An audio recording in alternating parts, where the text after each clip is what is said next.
Titanic ধ্বংসের সেই কাহিনী ইতিহাস আপনারা জানেন? জানেন আপনারা? এই টাইটানিক যখন আবিষ্কার করা হয়, তার আবিষ্কারক বলেছিল এটি কখনোই কি হবে না, ধ্বংস হবে না। কিন্তু আমরা কি জানি? আমরা জানি টাইটানিক তার প্রথম যাত্রায় কি হয়ে গেছে, ধ্বংস হবে না। এটা অনুরোধ করবো যে পিতামাতা যে কষ্ট পরিশ্রম করে তোমাদের পিছনে ব্যয় করছে, এই জন্য তোমাদের সিরিয়াস হতে হবে না।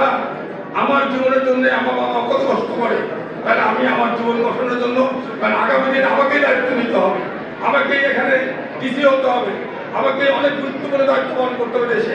এই জন্য আমি অনুরোধ করবো ভালো করে পড়াশোনা করার জন্য। সাথে সাথে আমাদের এই জীবনে কিন্তু স্থায়ী জীবন নয়, প্রত্যেকেরই একটা সীমাবদ্ধ জীবন রয়েছে, অস্থায়ী জীবন। দুনিয়াতে আমরা সকলেই মারা দেব। আমাদের পূর্ববর্তী বহু লোক ছিল যারা মারা গেছেন, আমিও মারা দেব। এই জন্য আমাকে প্রস্তুতি নিতে হবে আখিরাত কেন্দ্রিক জীবন।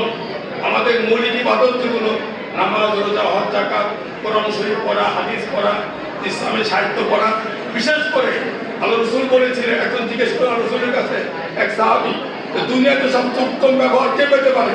আল্লাহ রাসূল বলেছিলেন তোমার মা। 3 বার বলেছিলেন। চতুর্থবার বলেছেন তোমার পিতা। সম্মানিত শিক্ষার্থীরা, অনুরোধ করবো, অনেকে আমার মায়েকে দিয়ে অনেক সময় একেবারে এমন কাজ করাই আমি কোনো কাজ করব না।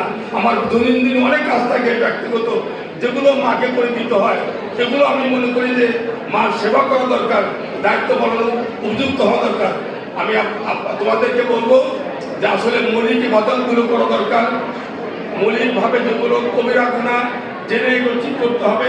আমি সবাইকে আগামী দিনগুলো যাতে আমরা প্রকৃত সফলতা দুনিয়ার জীবনে নয়, আখিরাতের অনন্ত জীবনে আমরা জান্নাত পেতে পারি, সেই দিক খেয়াল করে আমরা সকলেই চেষ্টা করব। আল্লাহ আমাদেরকে তৌফিক দান করুক। আজকে আমি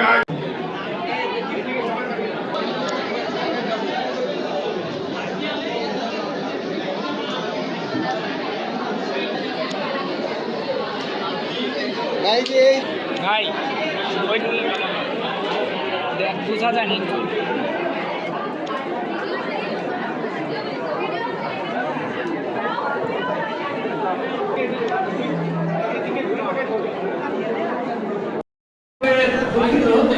সবাই একটু রেস্ট এবং কিছু করেন। দুই হাতে দুটা আমাদের ছবিগুলো অনেক সুন্দর করে সবাই একসাথে একটু উঁচু করে। মাশাআল্লাহ, অনেক সুন্দর।